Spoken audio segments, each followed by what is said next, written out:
Są teksty, które rodzą się z konieczności.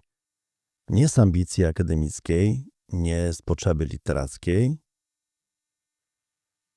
lecz z moralnego imperatywu, który nie dopuszcza milczenia. I takim tekstem jest Problem winy Karla Jaspersa, opublikowany w 1946 roku. On należy do tych dzieł, które stanowią kamienie milowe w historii filozofii. Ten tekst powstał w ruinach, dosłownych i metaforycznych. W ruinach niemieckiego świata, który właśnie odkrywał pełnię swojego upadku. Jaspers napisał go jako filozof, który przeżył III Rzeszę, nie emigrując, nie kolaborując, nie będąc też prześladowanym w sposób, jaki stał się udziałem milionów, ale doświadczając izolacji, zakazu publikowania i nauczania, żyjąc przez 12 lat w cieniu groźby deportacji swojej żony do obozu zagłady. Ten tekst nie jest traktatem prawniczym, chociaż dotyka prawa, nie jest rozprawą teologiczną, chociaż sięga po kategorie miejscami bliskie teologii, nie jest też manifestem politycznym, chociaż ma głębokie konsekwencje polityczne. Jest przede wszystkim próbą filozoficznego uporządkowania tego, co wydawało się i nadal wciąż się wydaje czymś nie do uporządkowania. Mianowicie pytania o winę zbiorową, o granice odpowiedzialności indywidualnej, o to, co naród jako całość jest winien światu i samemu sobie po tym, kiedy w jego imieniu dokonano zbrodni ludobójstwa. Jaspers postawił pytanie, które od tamtej pory nie przestaje nawiedzać zachodniej myśli politycznej, filozoficznej, moralnej. Pytanie to brzmi, co znaczy ponosić winę za zło, którego się bezpośrednio nie wyrządziło, ale które stało się możliwe dzięki naszemu milczeniu, naszej bierności, naszemu przyzwoleniu, naszemu trwaniu w strukturach, które to zło umożliwiły. Jest to pytanie, które dotyczy nie tylko Niemców po roku 1945. Dotyczy każdego społeczeństwa, które staje wobec systemowego zła, dokonywanego w jego imieniu. I dotyczy także nas, tu i teraz, dzisiaj, na świecie, w Polsce, w Europie, w roku 2026, w sposób, który Jaspers mógł przeczuwać, ale którego chyba nie był sobie do końca w stanie wyobrazić.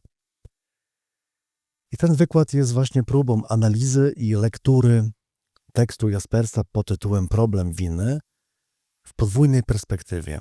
Po pierwsze, jako tekstu historycznego, osadzonego w konkretnym momencie dziejowym, odpowiadającego na konkretne wyzwania moralne i polityczne powojennych Niemiec, a po drugie, jako tekstu żywego, zawierającego aparaturę pojęciową, która zachowuje swoją ostrość analityczną także wobec współczesnych kryzysów, odradzającego się faszyzmu, nacjonalizmu, autorytaryzmu, erozji praw człowieka, kryzysu migracyjnego, demontażu instytucji międzynarodowych, podważania demokratycznego ładu, czy też odchodzenia od fundamentalnych zasad, które świat wypracował w odpowiedzi na katastrofę II wojny światowej.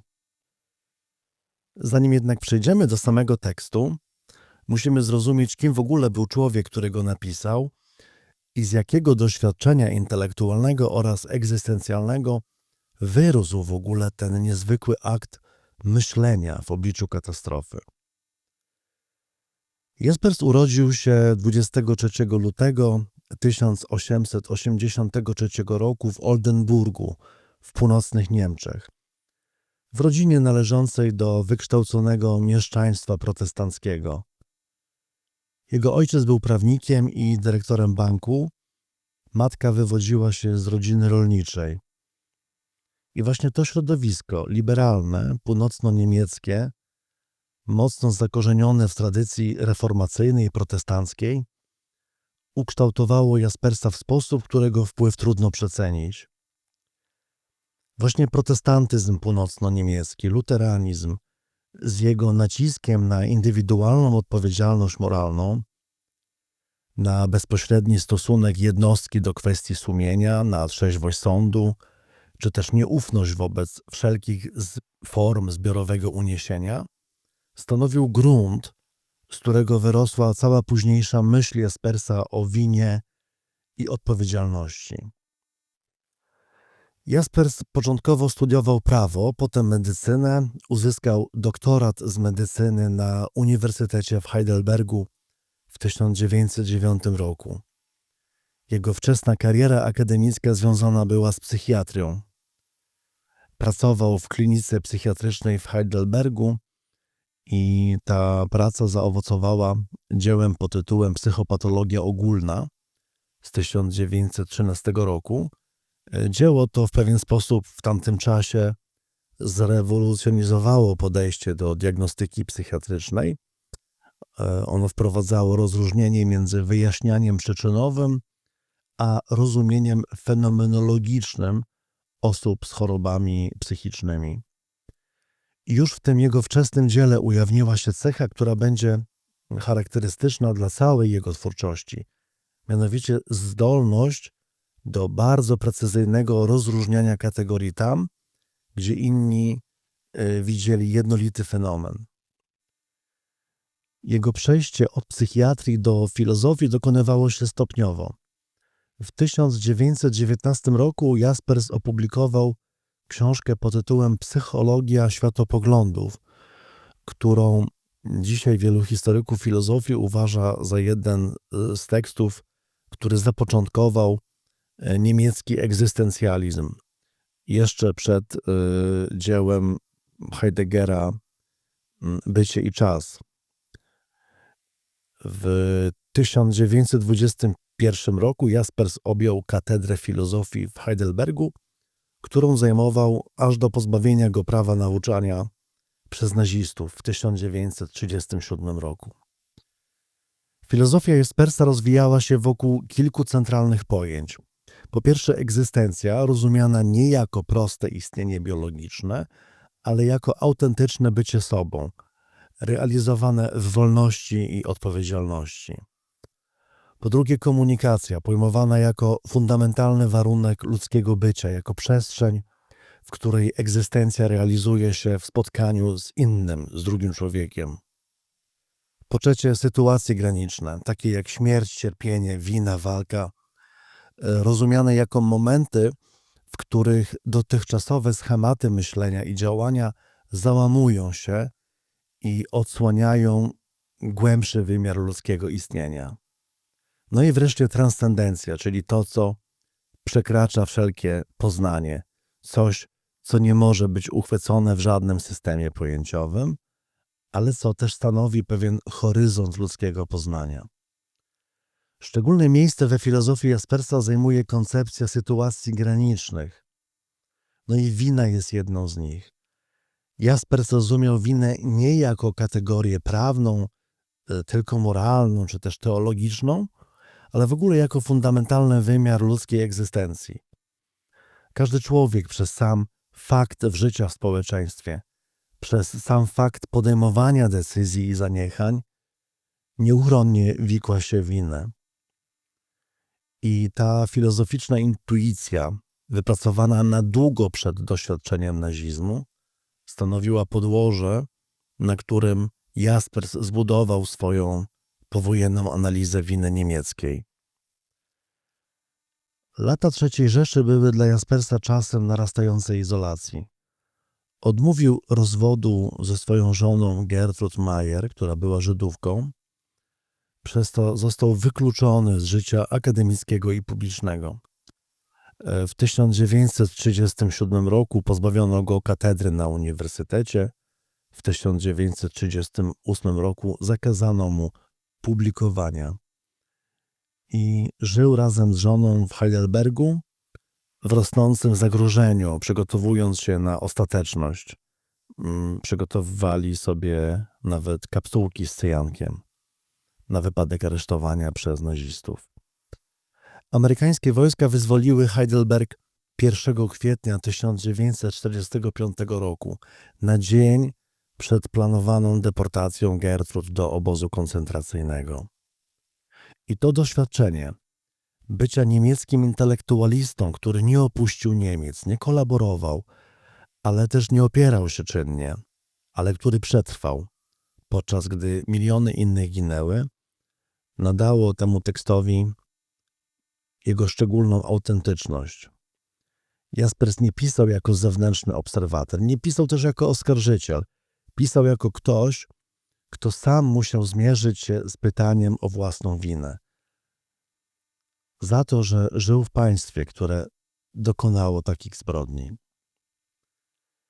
Sam tekst Problem winy wyrósł bezpośrednio z serii wykładów, które Jaspers wygłosił na Uniwersytecie w Heidelbergu w semestrze zimowym 1945-46. Uniwersytet, ponownie otwarty pod nadzorem amerykańskiej administracji okupacyjnej, powierzył Jaspersowi, jako jednemu z niewielu profesorów nieskalanych współpracą z reżimem nazistowskim, zadanie wygłoszenia inauguracyjnych wykładów. I Jaspers wybrał temat, którego nikt inny nie odważył się wtedy podjąć, mianowicie pytanie o winę Niemców. Kontekst był szczególny i dramatyczny. W tym czasie, kiedy Jaspers wygłaszał swoje wykłady, w Norymberdze funkcjonował już Międzynarodowy Trybunał Wojskowy i trwał proces norymberski. Niemcy konfrontowali się właśnie z dowodami zbrodni, których skala przekraczała wszelkie dotychczasowe doświadczenia polityczne, historyczne, moralne. Obozy koncentracyjne i obozy zagłady były dopiero co wyzwolone, a ich dokumentacja, filmy tam nakręcone zaczęły docierać do opinii publicznej. I jednocześnie w niemieckim społeczeństwie dominowały postawy obronne. Poczucie bycia ofiarą alianckich bombardowań, wypędzeń, zniszczeń wojennych, odrzucanie zbiorowej odpowiedzialności i przekonanie, że winni byli wyłącznie przywódcy nazistowscy, a zwykli ludzie byli tylko bezsilnymi ofiarami tego terroru. I Jaspers wkroczył w ten klimat z propozycją, która była prowokacyjna dla obu stron. Z jednej strony odrzucił bowiem pojęcie zbiorowej winy w jego prostym, kolektywnym sensie. Tym, które sugerowało, że każdy Niemiec jest winny w tym samym stopniu i w ten sam sposób. Z drugiej strony nie pozwolił Niemcom uciec w wygodną narrację, że wina spoczywała wyłącznie na garstce zbrodniarzy. Zaproponował zamiast tego bardzo zróżnicowaną, wielowarstwową analizę, która wymagała od każdego indywidualnego rozrachunku z własnym sumieniem, z własnym działaniem, z własnym zaniechaniem. Tekst opublikowano po niemiecku w 1946 roku, a następnie bardzo szybko przetłumaczono go na język angielski pod tytułem The Question of German Guilt. I recepcja tego tekstu była bardzo złożona i bardzo podzielona.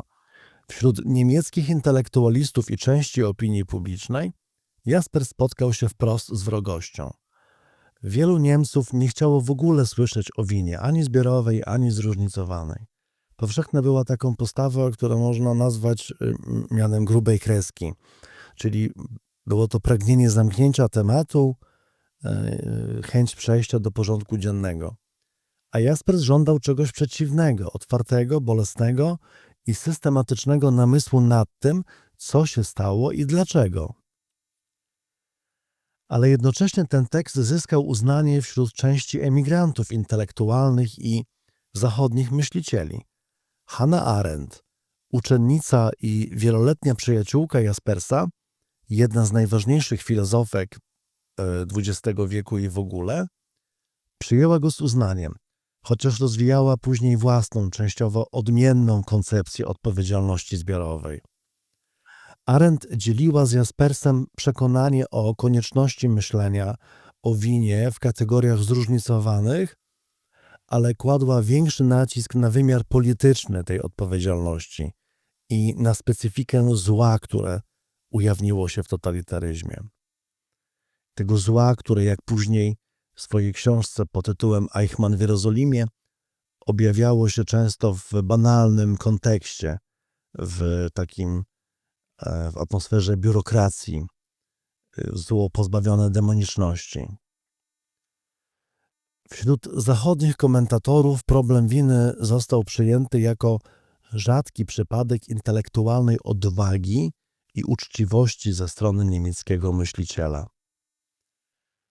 W kontekście początków zimnej wojny i narastającej potrzeby integracji Niemiec zachodnich w blok zachodni, ten tekst Jaspersa zyskiwał znaczenie jako dowód na to, że w Niemczech istnieje tradycja intelektualnego samokrytycyzmu, która może stanowić fundament demokratycznej odnowy. Trzeba jednak bardzo wyraźnie powiedzieć, że wpływ tego tekstu na szeroką opinię publiczną w powojennych Niemczech był ograniczony. Dominującą postawą społeczną w latach 40. i 50. było wypieranie, milczenie, samousprawiedliwianie. Dopiero generacja lat 60., studenci, którzy zadawali rodzicom pytania o ich rolę w nazizmie, dopiero ta generacja podjęła w pełni to wyzwanie, które Jaspers sformułował już 20 lat wcześniej. W tym sensie problem winy był tekstem profetycznym. Postawił pytania, na które niemieckie społeczeństwo potrzebowało dekad, żeby zacząć uczciwie odpowiadać.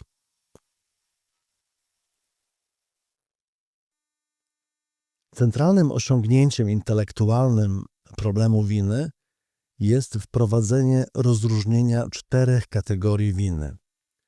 Jaspers nie traktował winy jako monolitu, jako jednolitej, niezróżnicowanej masy, którą można komuś przypisać albo po prostu można odrzucić w całości. Zamiast tego zaproponował precyzyjną taksonomię, w której każdy rodzaj winy ma własną logikę, własne instancje osądu i własne konsekwencje.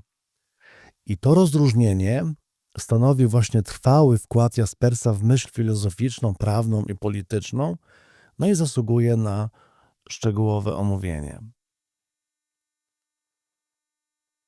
Pierwszy rodzaj winy Jaspers określa jako winę kryminalną. Jest to kategoria najłatwiejsza do uchwycenia i zarazem najwęższa w swoim zakresie. Wina kryminalna dotyczy konkretnych, dających się zidentyfikować czynów, które naruszają obowiązujące prawo. Jej instancją jest sąd, trybunał, który na podstawie przedstawionych dowodów orzeka o winie lub niewinności jednostki w odniesieniu do konkretnych zarzutów. Wina kryminalna wymaga indywidualnej identyfikacji sprawcy konkretnego czynu i konkretnej normy prawnej, którą ten czyn narusza. W kontekście powojennym wina kryminalna była przedmiotem działania Trybunału Norymberskiego i procesu norymberskiego i procesów następczych. Jaspers uznawał pełną zasadność tego typu rozliczeń. Ci, którzy wydawali rozkazy masowych mordów, ci, którzy je wykonywali, ci, którzy organizowali logistykę zagłady, wszyscy oni podlegali osądowi kryminalnemu. Jaspers nie miał wątpliwości co do tego, że zbrodnie przeciwko ludzkości, zbrodnie wojenne, zbrodnie przeciw pokojowi muszą być ścigane i karane. Jednocześnie jednak Jaspers widział jasno ograniczenia winy kryminalnej jako narzędzia rozliczenia z nazizmem. Trybunały mogły osądzić dziesiątki, setki, nawet tysiące sprawców, ale nie mogły uchwycić tego, co stanowiło istotę problemu, że nazizm nie był dziełem garstki zbrodniarzy, ale systemem, który funkcjonował dzięki współudziałowi, przyzwoleniu i bierności milionów. Wina kryminalna ze samej swojej natury dotyczy zawsze konkretnych ludzi i konkretnych czynów, nie jest jednak w stanie uchwycić strukturalnego i systemowego wymiaru zła. Dlatego drugi rodzaj winy, który Jaspers opisuje, wina polityczna, rozszerza zakres odpowiedzialności poza krąg bezpośrednich sprawców. Jaspers formułuje tu zasadę, która dzisiaj wydaje się prosta, ale której konsekwencje wtedy były i dzisiaj też są daleko idące. Mianowicie każdy obywatel ponosi odpowiedzialność za sposób, w jaki jest rządzony. Wina polityczna dotyczy wszystkich członków wspólnoty politycznej, państwa, którego rząd dopuścił się zbrodni. Obywatel ponosi odpowiedzialność polityczną za działania swojego rządu, niezależnie od tego, czy osobiście popierał te działania, czy też im się sprzeciwiał. I instancją do osądzenia winy politycznej nie jest sąd w sensie Trybunału Karnego, lecz wtedy w tamtym przypadku powojennych Niemiec zwycięzca. Siła polityczna, która pokonała zbrodniczy reżim i ma teraz prawo kształtować warunki pokoju. No i Jaspers miał tutaj na myśli konkretną sytuację, czyli aliantów, którzy pokonali III Rzeszę i narzucili Niemcom warunki kapitulacji, okupacji i denazyfikacji. Wina polityczna pociąga za sobą konsekwencje polityczne, reparacje, utratę terytoriów, ograniczenie suwerenności, a także nadzór nad procesem demokratyzacji. Ta kategoria winy jest szczególnie istotna z perspektywy filozoficznej, ponieważ rozrywa fałszywą dychotomię pomiędzy winą indywidualną a winą zbiorową. Jaspers nie mówi, że każdy Niemiec jest winny zbrodni popełnionych przez nazistów. Mówi coś subtelniejszego, że każdy Niemiec jako obywatel państwa niemieckiego ponosi odpowiedzialność polityczną za to, że to państwo pod rządami, których nie zapobiegł, popełniło te zbrodnie. Odpowiedzialność ta nie zależy od indywidualnego działania czy intencji. Wynika z samego faktu przynależności do wspólnoty politycznej. Jaspers zdawał sobie sprawę z tego, że ta koncepcja budziła opór. No bo czy można obarczać odpowiedzialnością kogoś, kto nie miał realnych możliwości przeciwdziałania? Czy obywatel totalitarnego państwa, pozbawiony wolności słowa, wolności zgromadzeń, wyborów, może być odpowiedzialny za czyny swojego rządu? Jaspers odpowiadał twierdząco, chociaż z istotnym zastrzeżeniem. Wina polityczna nie jest winą moralną.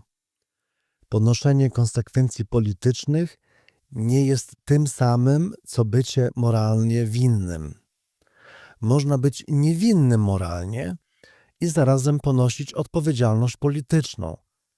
Tak jak mieszkańcy bombardowanego miasta ponoszą konsekwencje wojny wypowiedzianej przez ich rząd, niezależnie od swoich osobistych poglądów na tę wojnę.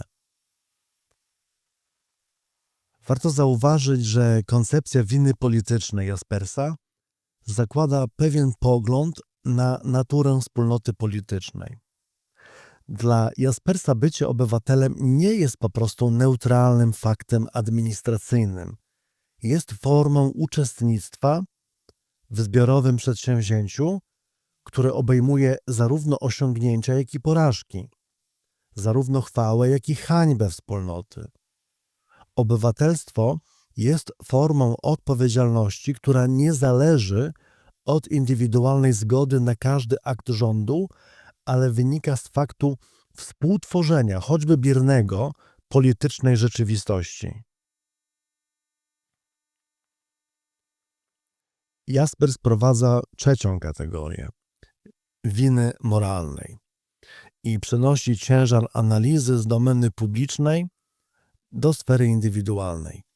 Wina moralna dotyczy indywidualnych decyzji i zaniechań każdego człowieka. Dotyczy nie tego, co robił rząd w imieniu obywatela, lecz tego, co robił lub czego nie robił sam obywatel. Każdy czyn, każda decyzja, każde zaniechanie podlega osądowi moralnemu. Jaspers wymienia konkretne formy winy moralnej, na przykład uczestnictwo w nazistowskich organizacjach, udział w propagandzie, denuncjowanie sąsiadów, korzystanie z mienia skonfiskowanego innym Niemcom czy Żydom, bierność wobec prześladowań, czy też w końcu odwracanie wzroku od zbrodni. I instancją do osądzenia winy moralnej jest wyłącznie własne sumienie. Żaden trybunał, żaden zwycięzca, żadna instytucja zewnętrzna nie może orzec o winie moralnej jednostki. Może to uczynić jedynie sama jednostka w akcie szczerego, bezlitosnego badania, samobadania. Jaspers kładzie tu ogromny nacisk na indywidualny charakter tego procesu. Nikt nie może rozliczyć mnie z winy moralnej poza mną samym i ewentualnie tymi moimi bliskimi, z którymi łączy mnie relacja wzajemnego zaufania i szacunku, która pozwala na szczerą rozmowę. I wina moralna obejmuje całe spektrum zachowań. Od czynnego współudziału w zbrodniach, przez entuzjastyczne poparcie dla reżimu, pobierne przyzwalanie, konformizm, tchórzostwo, odwracanie oczu. Jaspers jest tutaj nieubłagany. Bierność wobec zła jest formą winy moralnej. Kto wiedział lub choćby mógł wiedzieć o zbrodniach i nie uczynił nic, by im zapobiec, choćby w najskromniejszym zakresie, ponosi winę moralną. I ta kategoria winy jest najbardziej powszechna i zarazem najtrudniejsza do udźwignięcia, ponieważ nie dotyczy elity władzy ani bezpośrednich sprawców, lecz zwykłych ludzi, którzy prowadzili pozornie normalne życie w cieniu masowej zbrodni. Jaspers podkreśla przy tym, że wina moralna nie jest kategorią binarną, winny albo niewinny. Jest raczej kontinuum, na którym każdy człowiek zajmuje indywidualne miejsce, zależne od jego konkretnych okoliczności, możliwości i wyborów. Robotnik we fabryce amunicji i profesor uniwersytetu, który podpisał deklarację lojalności wobec Hitlera, ponoszą winę moralną, ale jej charakter i ciężar są różne. Jaspers domaga się precyzji w ocenie moralnej, nie uogólnień, nie schematów, ale konkretnego, indywidualnego namysłu nad konkretnymi czynami i zaniechaniami. No i w końcu mamy czwarty rodzaj winy prowadzony przez Jaspersa, czyli winę metafizyczną. Jest to kategoria najbardziej oryginalna i zarazem najbardziej kontrowersyjna w całej analizie Jaspersa. Jej sformułowanie brzmi tak. Istnieje solidarność między ludźmi jako ludźmi, która sprawia, że każdy jest współodpowiedzialny za wszelkie zło i wszelką niesprawiedliwość na świecie, a zwłaszcza za zbrodnie popełniane w jego obecności lub za jego wiedzą. Jeżeli nie uczynię wszystkiego, co w mojej mocy, aby im zapobiec, jestem współwinny. Jeśli przeżyłem, a inni zginęli, nie uczyniłem bowiem wszystkiego, by temu zapobiec, istnieje we mnie poczucie winy, którego nie sposób uchylić. I instancją do osądzenia winy metafizycznej może być, według Jaspersa, na przykład Bóg. Nie sąd ludzki, nie indywidualne sumienie, lecz jakaś ostateczna instancja transcendentna. I Jaspers, chociaż nie był teologiem w ścisłym sensie i dystansował się od instytucjonalnej religii, nawet tej jego własnej, protestanckiej, luterańskiej, to posługiwał się kategorią o głębokim znaczeniu religijnym i filozoficznym. Wina metafizyczna dotyka wymiaru ludzkiego istnienia, który wykracza poza prawo, politykę i indywidualną moralność. Dotyczy bowiem samego faktu bycia człowiekiem w świecie, w którym popełniane są zbrodnie. I ta kategoria winy wyraża coś, co wymyka się zwykłemu rozumowaniu moralnemu. Jaspers dotyka do doświadczenia, które opisywali ocaleni z Holokaustu. Poczucie winy z tego, że się przeżyło, podczas gdy inni zginęli. Tego, co psychiatria nazwała później syndromem ocalonego. Ale Jaspers rozszerza to doświadczenie poza krąg bezpośrednich świadków i ofiar. Wina metafizyczna dotyczy każdego, kto żyje w świecie, w którym dokonuje się masowe zło. Jest wyrazem fundamentalnej solidarności ludzkiej, niewybranej, niezadekretowanej, lecz wynikającej z samego faktu bycia człowiekiem wśród ludzi. I wina metafizyczna jest jednocześnie kategorią, która najsilniej opiera się wszelkim próbom operacjonalizacji. Nie można na jej podstawie nikomu wymierzyć kary. Nie można tej kary, w ogóle jakiejkolwiek kary, egzekwować instytucjonalnie. To jest raczej wezwanie do pewnej postawy egzystencjalnej, do uznania, że żaden człowiek nie jest samotną wyspą, że zło popełniane gdziekolwiek na świecie dotyka nas wszystkich, że ludzka solidarność nie jest jedynie moralnym ideałem, ale ontologicznym faktem, z którego wynikają zobowiązania niemożliwe do precyzyjnego sformułowania, ale niemożliwe także do odrzucenia. Jaspers zdawał sobie sprawę z radykalności tej kategorii. Wina metafizyczna może wydawać się nadmiernym obciążeniem. Jak można oczekiwać od kogokolwiek, żeby czuł się winny za zbrodnie, których nie popełnił, których nie mógł zapobiec, o których być może nawet w ogóle nie wiedział? Ale Jaspers nie mówi tutaj o winie w sensie prawnym, moralnym i politycznym. On mówi o doświadczeniu, które zmienia człowieka. Tego człowieka, który to przeżywa. O doświadczeniu, że przynależy się do gatunku zdolnego w ogóle do takiego zła i że ta przynależność zobowiązuje. I tu nie chodzi o samobiczowanie, ale o trwałą czujność. Czujność do nieustającej wrażliwości na cierpienie innych, do odmowy obojętności. Jedną z fundamentalnych zasług intelektualnych Jaspersa jest to, że nie poprzestał on na klasyfikacji rodzajów winy, lecz zbudował wokół nich spójną architekturę odpowiedzialności. Każdemu rodzajowi winy odpowiada inna instancja osądu, inne konsekwencje i inne granice zastosowania. I to systematyczne powiązanie kategorii winy z instancjami ich rozstrzygania stanowi właśnie o sile i trwałości jaspersowskiego ujęcia. Wina kryminalna. Instancją jest tutaj sąd, konsekwencją kara, jakaś sankcja. Sąd orzeka na podstawie prawa, procedur dowodowych, zasady domniemania niewinności.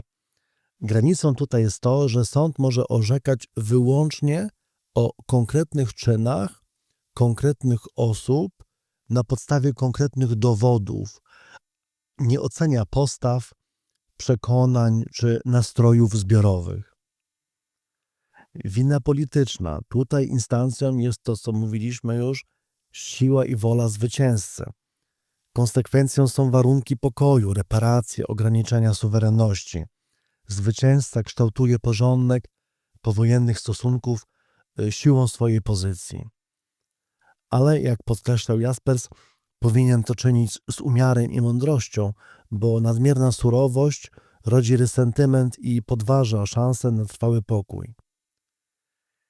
Granicą winy politycznej jest to, że dotyczy ona konsekwencji materialnych i politycznych, nie zaś sądu moralnego nad jednostkami. Wina moralna. Instancją jest sumienie, czy też szczera rozmowa z bliskimi, a konsekwencją jest wewnętrzna przemiana, pokuta, metanoja, zmiana postawy, zmienianie myślenia.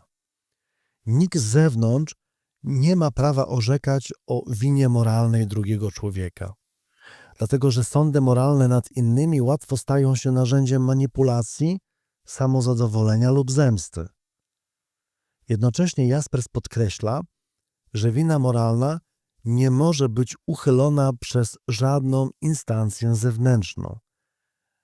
Ani amnestia, ani nakaz polityczny, ani nawet religijne rozgrzeszenie nie zdejmują z człowieka odpowiedzialności za jego własne czyny i zaniechania. No i wina metafizyczna. Instancją może być tutaj Bóg, transcendencja, to, co przekracza ludzkie kategorie. I konsekwencją jest to, co Jaspers nazywa przemianą samoświadomości człowieka. Głębokie uświadomienie sobie własnej skończoności, własnego uwikłania w zło świata, które prowadzi do pokory i do trwałego zobowiązania wobec innych ludzi. Granicą winy metafizycznej jest to, że nie może ona być podstawą jakiegokolwiek zewnętrznego, instytucjonalnego osądu, żadnej sankcji zewnętrznej. I Jaspers kładzie ogromny nacisk na to, żeby nie mieszać tych kategorii. Bo jednym z najpoważniejszych błędów, jakie można popełnić w myśleniu o winie, jest stosowanie kategorii właściwych jednemu rodzajowi winy do innego. Kiedy sąd karny orzeka o winie moralnej lub metafizycznej, przekracza swoje kompetencje. Kiedy opinia publiczna żąda, żeby każdy Niemiec poczuł się kryminalnie winny, dopuszcza się niesprawiedliwości. Kiedy jednostka odmawia poczucia winy politycznej, powołując się na swoją indywidualną niewinność, myli porządki i uchyla się od odpowiedzialności, która spoczywa na niej jako obywatelu. I to rozróżnienie miało i ma nadal ogromne praktyczne znaczenie. Pozwala bowiem myśleć o winie i odpowiedzialności w sposób precyzyjny, unikając dwóch równie destrukcyjnych skrajności. Z jednej strony zbiorowego potępienia, które unieważnia wszelkie różnice i sprowadza całe społeczeństwo do masy jednakowo winnych, a z drugiej strony indywidualnej ucieczki, która redukuje winę do garstki sprawców i pozwala reszcie społeczeństwa umyć ręce. Jaspers proponuje tutaj tą trzecią drogę, zróżnicowaną, wielowarstwową analizę, która wymaga od każdego jakiegoś konkretnego, indywidualnego rozliczenia, ale nie pozwala jednocześnie nikomu uciec od odpowiedzialności za wspólnotę, w której żyje. Jaspers nie poprzestaje jednak tylko na analizie winy. On stawia kolejne pytanie. Co z tą winą zrobić? Jego odpowiedź jest jednocześnie surowa i humanistyczna. Drogą wyjścia nie jest zapomnienie. Nie jest też nią jakieś samobiczowanie się czy nieskończone rytuały skruchy. Drogą może być to, co Jaspers nazywa oczyszczeniem, rozumianym jako proces intelektualnej i moralnej transformacji, który dokonuje się przez szczery, bezlitosny namysł nad prawdą. To oczyszczenie nie jest jednorazowym aktem. Jest procesem, który wymaga czasu, odwagi i intelektualnej wrażliwości, uczciwości. Jego warunkiem wstępnym jest konfrontacja z faktami. Pełna, nieocenzurowana wiedza o tym, co się stało.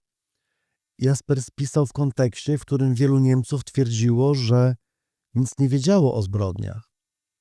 I oczyszczenie zaczyna się od odrzucenia tej niewiedzy, od uznania, że wiedza była dostępna, że sygnały były czytelne, że niewiedza była najczęściej formą wyparcia. Kolejnym etapem jest indywidualny rachunek sumienia.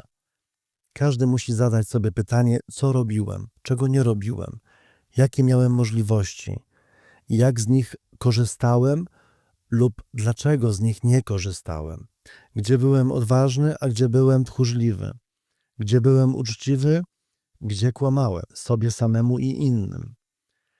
Jaspers nie żąda jakiegoś heroizmu po fakcie.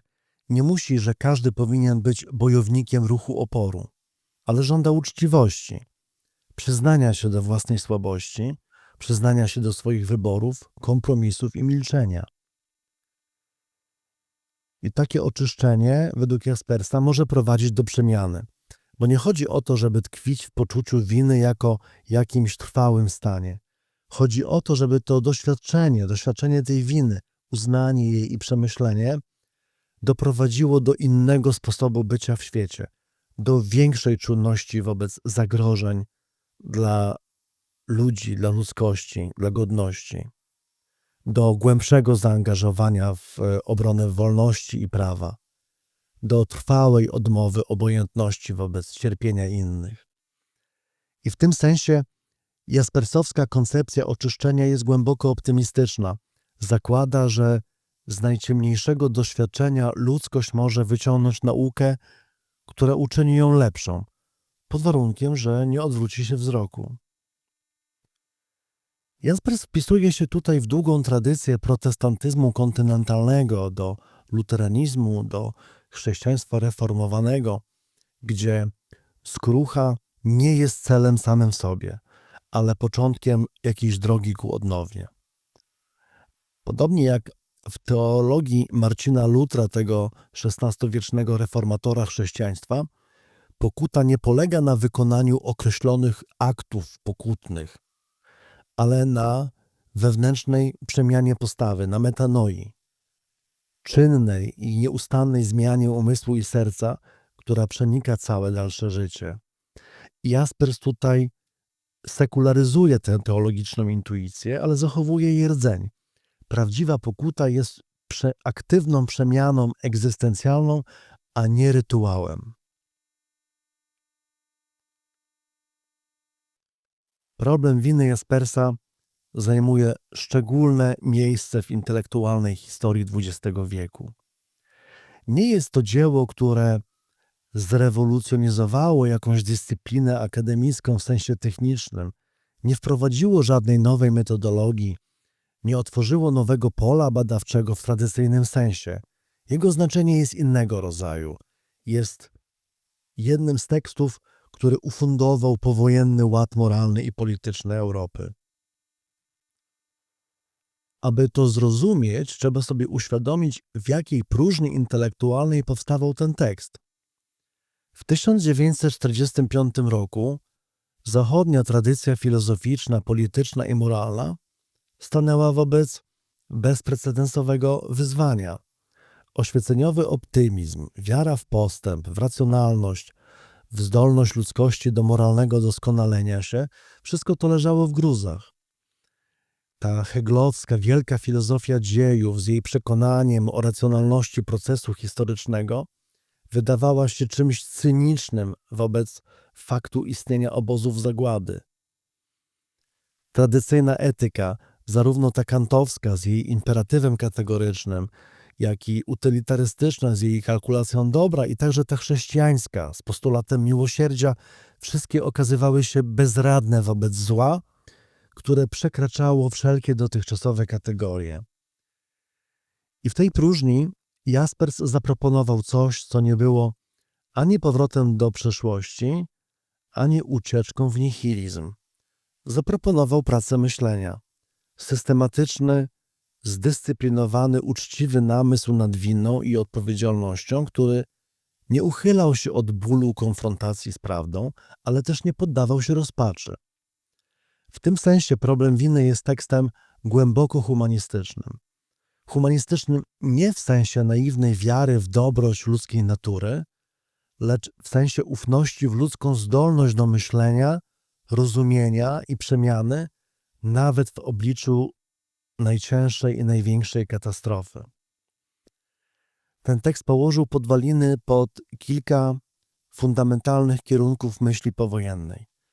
Po pierwsze, wprowadził do dyskursu publicznego koncepcję zróżnicowanej odpowiedzialności, która pozwoliła wyjść poza jałowe rozważania na temat zbiorowej winy i zbiorowej niewinności.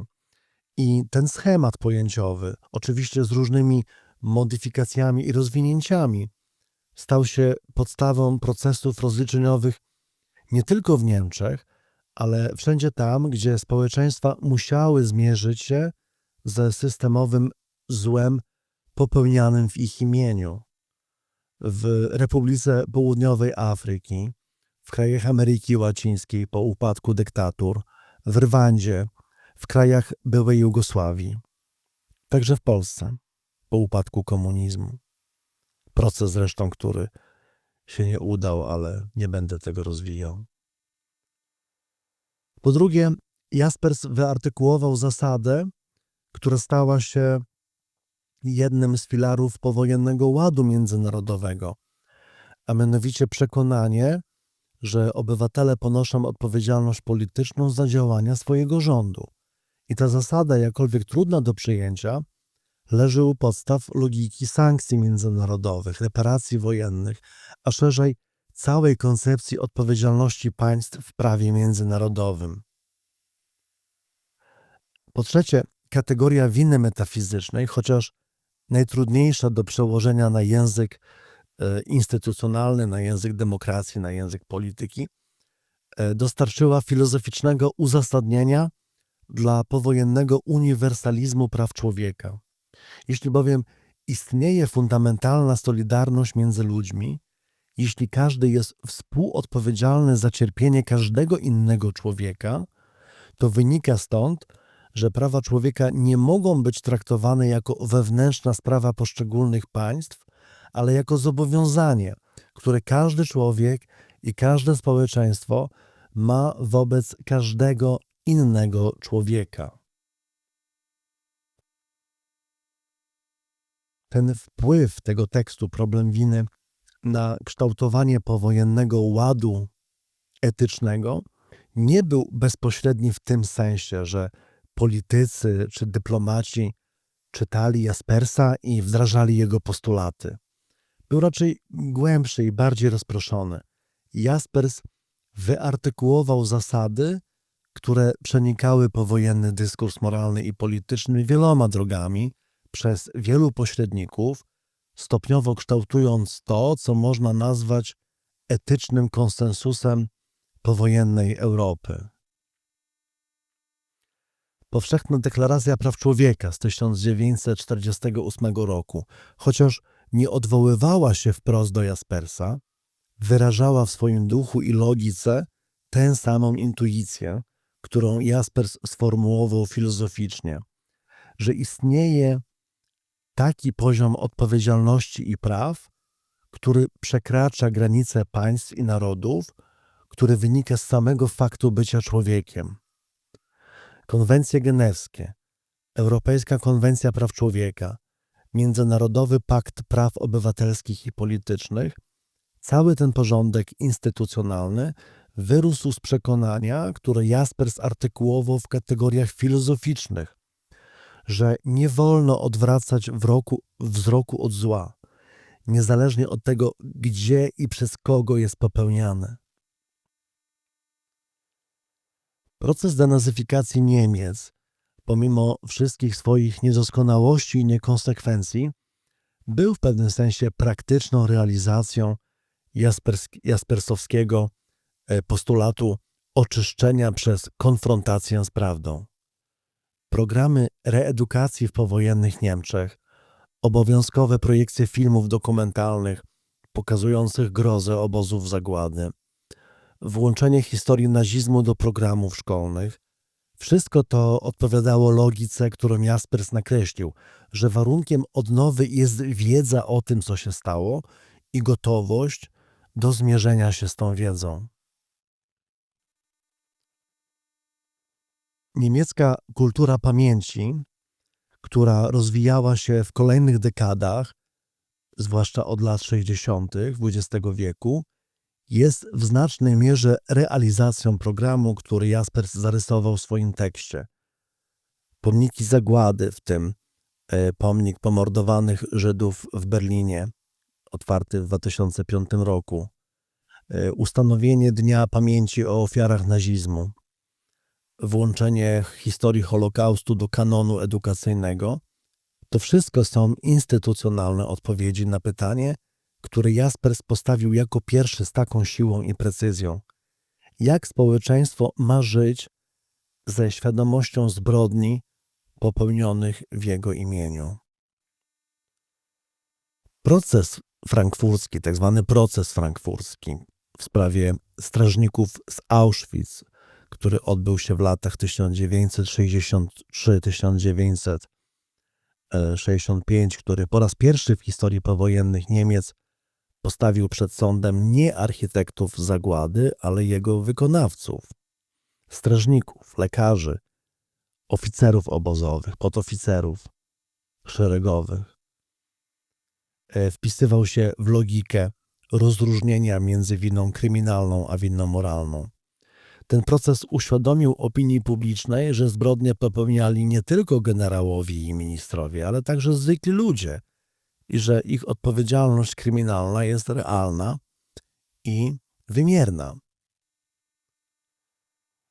Słynne przemówienie prezydenta Republiki Federalnej Niemiec Richarda von Weizsäckera z 8 maja 1985 roku, wygłoszone w 40. rocznicę zakończenia wojny, w którym von Weizsäcker nazwał ten dzień Dniem Wyzwolenia również dla Niemców, było to publicznym, politycznym wyrazem tego, co Jaspers postulował, uznania winy jako warunku odnowy, a nie jako brzemienia uniemożliwiającego życie. Von Weizsäcker powiedział wówczas, że kto zamyka oczy na przeszłość, staje się ślepy na teraźniejszość. To zdanie mogłoby być mottem całego tego tekstu Problem winy. Klęczenie kanclerza Niemiec Williego Brandta przed pomnikiem bohaterów getta warszawskiego w grudniu 1970 roku pozostaje jednym z najbardziej wymownych gestów politycznych XX wieku.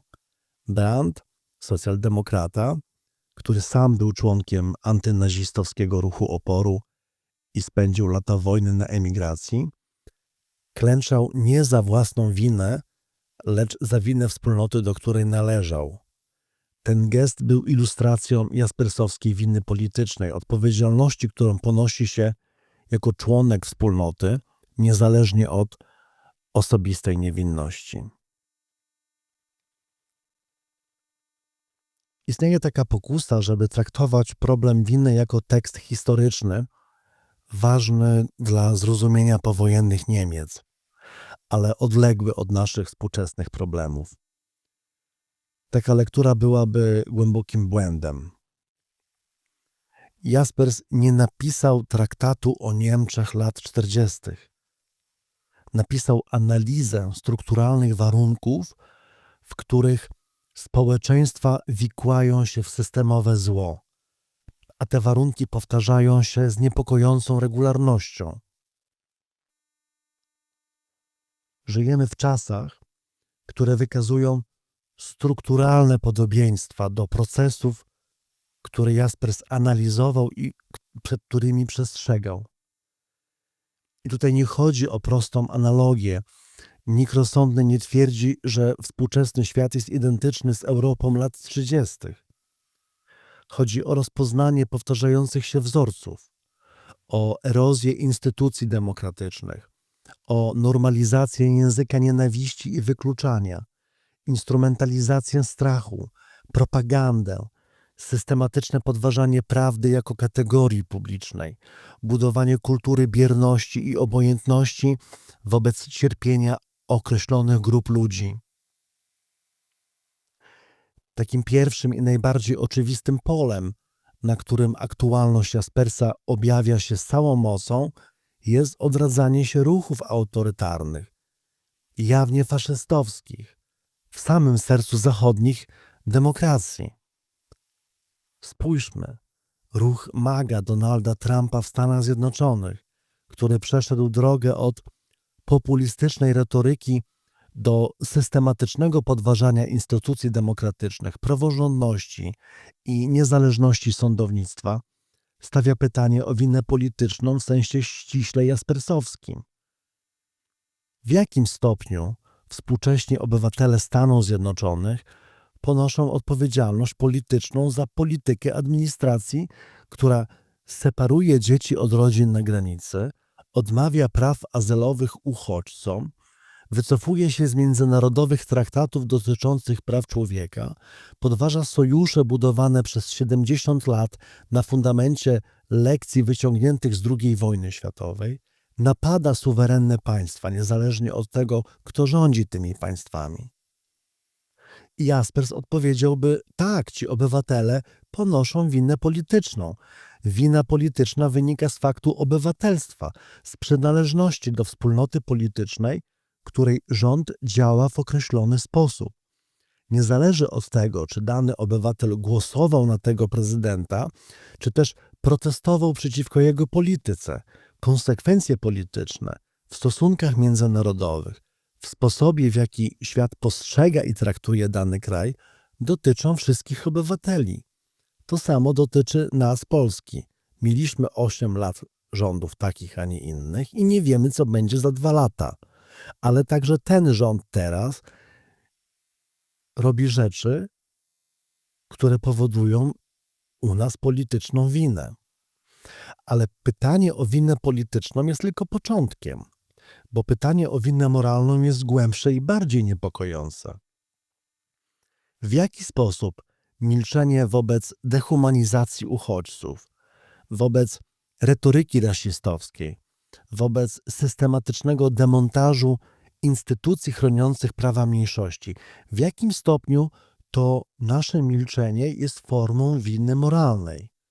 I Jaspers byłby tutaj nieobłagany. Bierność wobec zła jest współudziałem.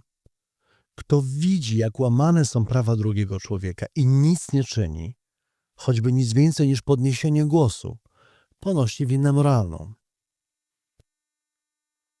Agresja Rosji Putina na Ukrainę, wojna trwająca w istocie od 2014 roku, stawia pytanie o winę w perspektywie jaspersowskiej z dużą ostrością.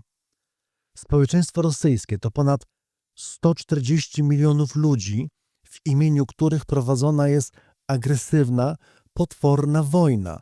Bombardowane są szpitale i szkoły, deportowane dzieci, niszczone miasta, mordowani ludzie i jeńcy wojenni.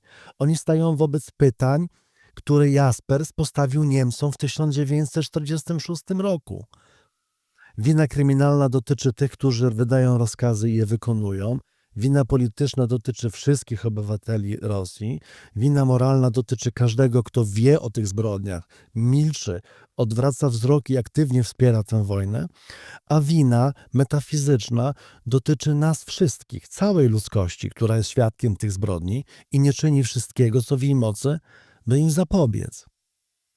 Kryzys migracyjny, który narasta od drugiej dekady XXI wieku, to kolejny problem, na którym jaspersowska analiza okazuje się proroczo aktualna.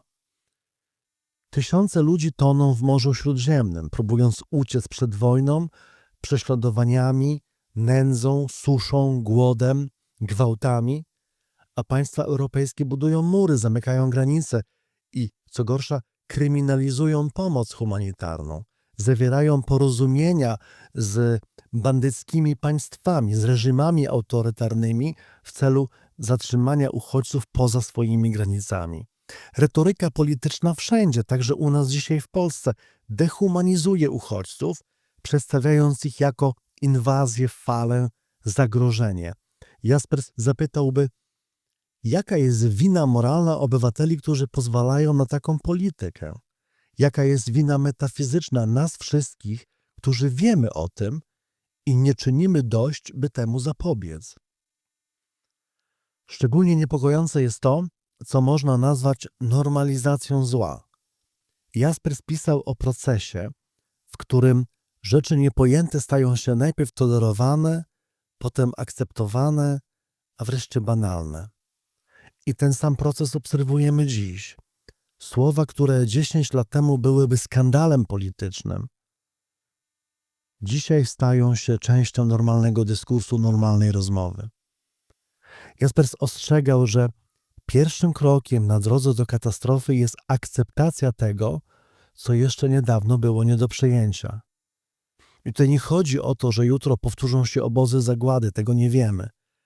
Chodzi o to, że erozja norm moralnych jest procesem stopniowym, który na każdym etapie wygląda na niegroźny, aż w końcu pewnego dnia skutki okazują się nieodwracalne. Historia drugiej połowy XX wieku i początku XXI wieku jest dowodem na to, że lekcje II wojny światowej nie zostały przyswojone. Zbrodnie przeciwko ludzkości nie skończyły się w 1945 roku. Ta lista jest długa. Kambodża lat 70., gdzie reżim Czerwonych Khmerów pod wodzą Pol Pota zamordował 2 miliony ludzi. Bośnia lat 90., gdzie na oczach europejskiej opinii publicznej w obecności żołnierzy, bezpośredniej obecności duńskich żołnierzy ONZ dokonano masowego mordu na mężczyznach i chłopcach w Srebrenicy. I to w 1995 roku, w samym sercu Europy. Oni byli pod ochroną sił pokojowych ONZ i nic nie zrobiono, żeby zapobiec tej zbrodni. Rwanda w roku 1994, gdzie w ciągu 100 dni zamordowano około 1 miliona Tutsi i umiarkowanych Hutu, a wtedy społeczność międzynarodowa debatowała nad definicjami i procedurami. Wojna w Rosji, teraz Gaza, dzisiaj Iran, cały Bliski Wschód. Każda z tych zbrodni stawia pytanie jaspersowskie z przeraźliwą ostrością. Kto ponosi winę kryminalną? Bezpośredni sprawcy, organizatorzy, dowódcy? Kto ponosi winę polityczną? Obywatele państw? Ale także, i tutaj argumentowaliby następcy Jaspersa, także obywatele państw, które mogły interweniować i tego nie robiły. Kto mógł pomóc i nie pomógł? Kto odwrócił wzrok? Kto ponosi winę metafizyczną? My wszyscy, cała ludzkość, która jest świadkiem i która nie uczyniła dość. Utworzenie Międzynarodowego Trybunału Karnego w 2002 roku na mocy Statutu Rzymskiego z 1998 roku było próbą instytucjonalizacji jaspersowskiej koncepcji winy kryminalnej na poziomie globalnym. Trybunał miał być odpowiedzią na powtarzające się zbrodnie, stałym organem sądowym zdolnym do ścigania sprawców ludobójstwa, zbrodni przeciw ludzkości i zbrodni wojennych, niezależnie od ich pozycji politycznej. Sama idea Trybunału stanowiła realizację logiki, którą Jaspers nakreślił, że zbrodnie przeciw ludzkości nie mogą pozostać bezkarne, że istnieje poziom odpowiedzialności kryminalnej, który wykracza poza granice państw. Jednak historia Międzynarodowego Trybunału Karnego jest zarazem historią porażek, które odsłaniają głębszy problem. Stany Zjednoczone nigdy nie ratyfikowały Statutu Rzymskiego. Rosja wycofała swój podpis. Chiny nigdy go nie podpisały. Izrael wycofał się w 2002 roku. Zobaczmy, że najsilniejsze mocarstwa, najsilniejsze państwa świata odmawiają poddania się jurysdykcji Trybunału, którego zadaniem jest ściganie najcięższych zbrodni. I to odrzucenie jest symptomem głębszego procesu, odchodzenia od fundamentalnych zasad, które świat wypracował po II wojnie światowej. Dziedzictwo Norymbergi, przekonanie, że zbrodnie przeciw ludzkości muszą być ścigane, że rozkazy przełożonych nie zwalniają od odpowiedzialności, że istnieje prawo wyższe od prawa państwowego, które chroni podstawowe prawa każdego człowieka, i to dziedzictwo jest dzisiaj systematycznie podważane. Administracja Donalda Trumpa nałożyła sankcje na prokuratorów Międzynarodowego Trybunału Karnego. Rosja Putina demonstracyjnie ignoruje nakazy tego Trybunału.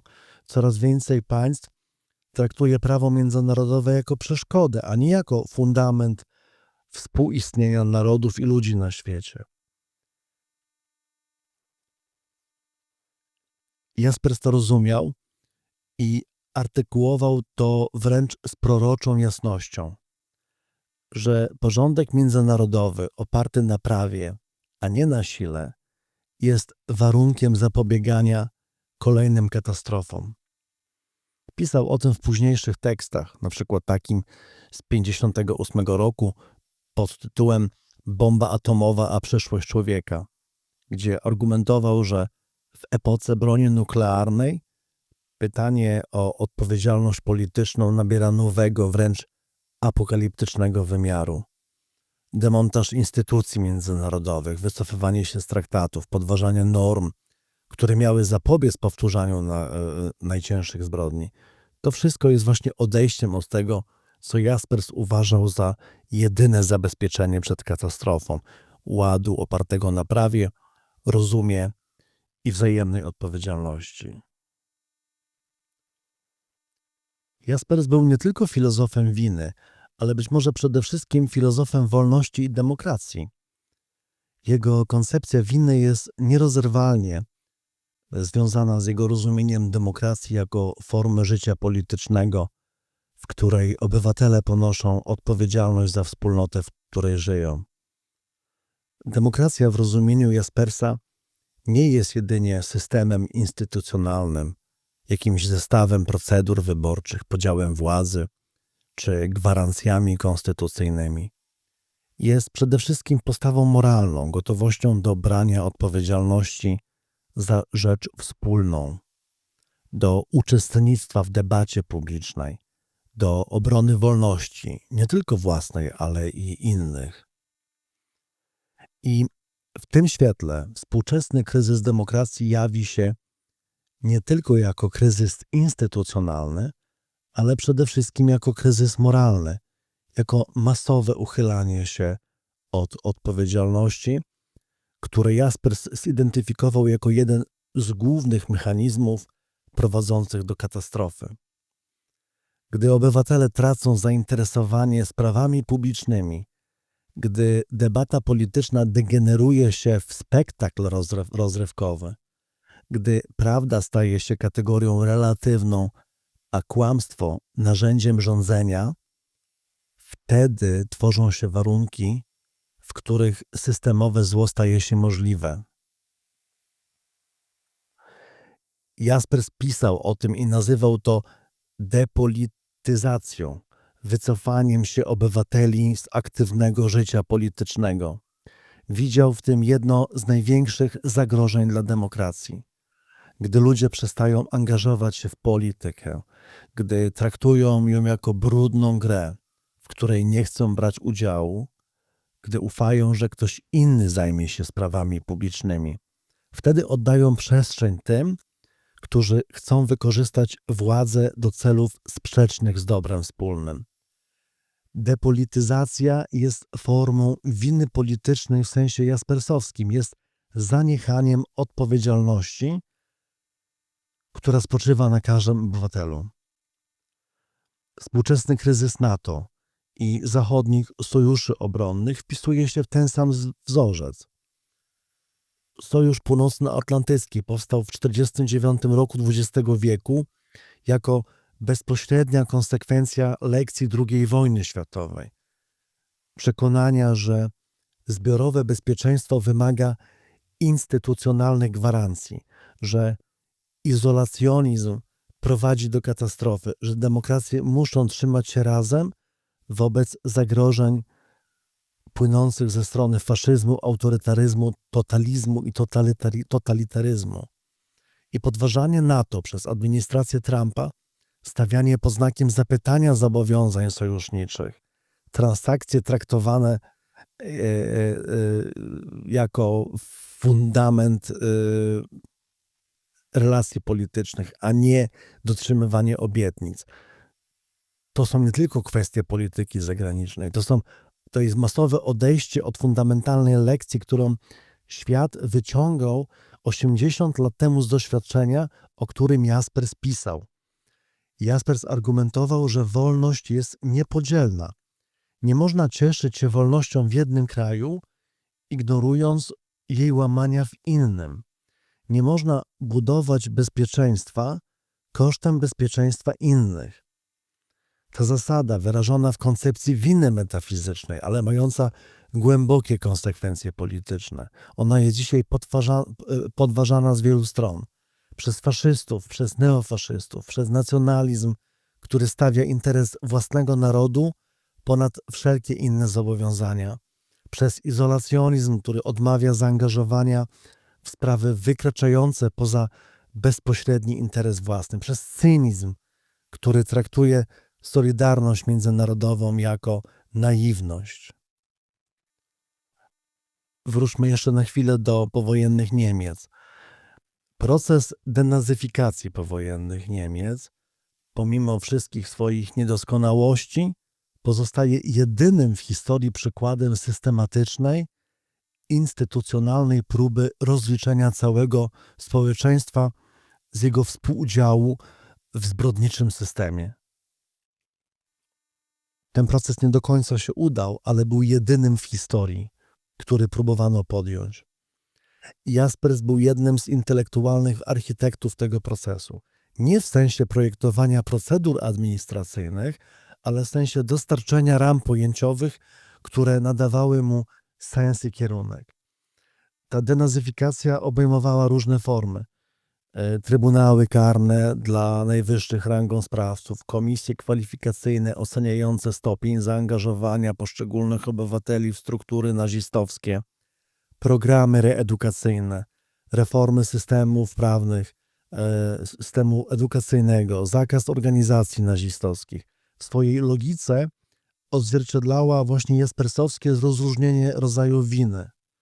Jednocześnie denazyfikacja odsłoniła ograniczenia każdego procesu rozliczeniowego. Była niekonsekwentna. Wielu poważnych sprawców uniknęło odpowiedzialności dzięki koneksjom, układom, czy też przydatności dla nowych władz, czy zimnowojennej logice. W dużej mierze Amerykanie przyczynili się do zaprzestania tego procesu, ponieważ potrzebowali Niemców jako sojuszników przeciwko Sowietom. Była wreszcie przedwczesna, zakończona politycznie, zanim niemieckie społeczeństwo było gotowe w ogóle zmierzyć się z własną winą. I te ograniczenia denazyfikacji niemieckiej są pouczające z perspektywy współczesnej. Pokazują, że rozliczenie z systemowym złem nie może być procesem wyłącznie instytucjonalnym. Wymaga głębszej, kulturowej transformacji, która trwa pokolenia. Pokazuje też, że taka realpolitik ma tendencję do wygrywania z imperatywami moralnymi. Zimna wojna skutecznie zahamowała denazyfikację, podobnie jak współczesne interesy geopolityczne hamują rozliczenia ze współczesnymi zbrodniarzami. I to odejście od dziedzictwa denazyfikacji przybiera wiele form. Taką najjaskrawszą jest rehabilitacja ruchów, ideologii, które denazyfikacja miała na zawsze zdyskredytować. Zobaczmy, co się dzieje w Stanach Zjednoczonych, w Europie, w Polsce. Mamy partie, które już wprost, jawnie odwołują się do faszystowskiej tradycji i faszystowskich symboli. Oni wchodzą do parlamentów, do rządów, do mediów i te symbole i retoryka, które miały być na zawsze skazane na hańbę, dzisiaj wracają do publicznego obiegu. Mamy do czynienia z porażką tego procesu, którego fundamenty Jaspers pomagał budować. Ale odejście od tego dziedzictwa denazyfikacji przybiera też formy bardziej subtelne. Zobaczmy, relatywizacja zbrodni, twierdzenie, że wszyscy byli równie winni, że obie strony popełniały zbrodnie, że nie wolno osądzać przeszłości z perspektywy teraźniejszości. To wszystko są próby uchylania się od odpowiedzialności. Tej odpowiedzialności, do której nas wzywał Jaspers. Jaspers nalegał na precyzję. Nie wszyscy byli równie winni, zbrodnie miały konkretnych sprawców i konkretne ofiary, ale obowiązek myślenia o winie nie zależy od upływu czasu. Współczesna recepcja tego tekstu, Problem winy w myśli współczesnej, jest wielowątkowa, obejmuje różne tradycje intelektualne. Ten tekst był czytany przez wielu filozofów, prawników, teologów, politologów, historyków i każda z tych dyscyplin wydobywa dzisiaj z niego inne wątki i wzbogaca jego interpretację o nowe perspektywy. Jaspers pozostaje cały czas punktem odniesienia, dlatego że jego tekst łączy surowość analizy z głębokim humanizmem. Jaspers nie jest nihilistą. Nie twierdzi, że ludzkość jest skazana na powtarzanie swoich zbrodni. On wierzy, i ta wiara przenika cały problem winy, że myślenie może ocalić, że szczera, bezlitosna konfrontacja z prawdą, choćby najboleśniejsza, jest drogą ku odnowie, że oczyszczenie jest możliwe, chociaż nigdy nie jest dane raz na zawsze, że wymaga ciągłego wysiłku, ciągłej czujności, ciągłej gotowości do zadawania sobie najtrudniejszych pytań. W świecie, w którym faszyzm na nowo wyrasta, gdzie demokracja się chwieje, gdzie prawo międzynarodowe jest podważane, uchodźcy masowo giną na granicach i wywołuje się kolejne ludobójcze wojny i język nienawiści staje się normalnym narzędziem politycznym, w takim świecie tekst Jaspersa nie jest reliktem przeszłości. Jest lustrem, w którym możemy i powinniśmy zobaczyć nasze własne zaniechania, własne milczenie, własną bierność. Jest wezwaniem do tego, co Jaspers uważał za najwyższy obowiązek człowieka wolnego, do myślenia, trzeźwego, odważnego i bezlitosnego także wobec siebie samego. Jaspers kończył swoje wykłady w 1946 roku słowami, które brzmią dzisiaj z taką samą mocą, że oczyszczenie przez myślenie jest sprawą każdego z nas. Nikt nie może zdjąć z nas tego ciężaru. Żadna instytucja, żadna partia, żaden przywódca polityczny i duchowy nie wykonają za nas tej pracy. Każdy musi sam stanąć przed pytaniem o własną winę, o swoje czyny i zaniechania, o swoje milczenie i mowę, o to, co uczynił i czego nie uczynił wobec zła, które widział lub powinien i mógł je widzieć. To pytanie jest niewygodne, bolesne, niepopularne, ale jest jedynym pytaniem, które naprawdę się liczy, jeżeli chcemy żyć jako ludzie wolni i odpowiedzialni, a nie jako obywatele, którzy pewnego dnia znów obudzą się w świecie, na który nikt nie chce się zgodzić, ale którego nikt wcześniej nie chciał powstrzymać. Dlatego tekst Jaspersa to nie jest tylko intelektualny punkt odniesienia, to jest pewnego rodzaju moralny imperatyw. Czytać go dziś to znaczy podejmować pracę, której Jaspers domagał się od swoich niemieckich słuchaczy w zimowym semestrze 1945-46 w zburzonym bombami Heidelbergu.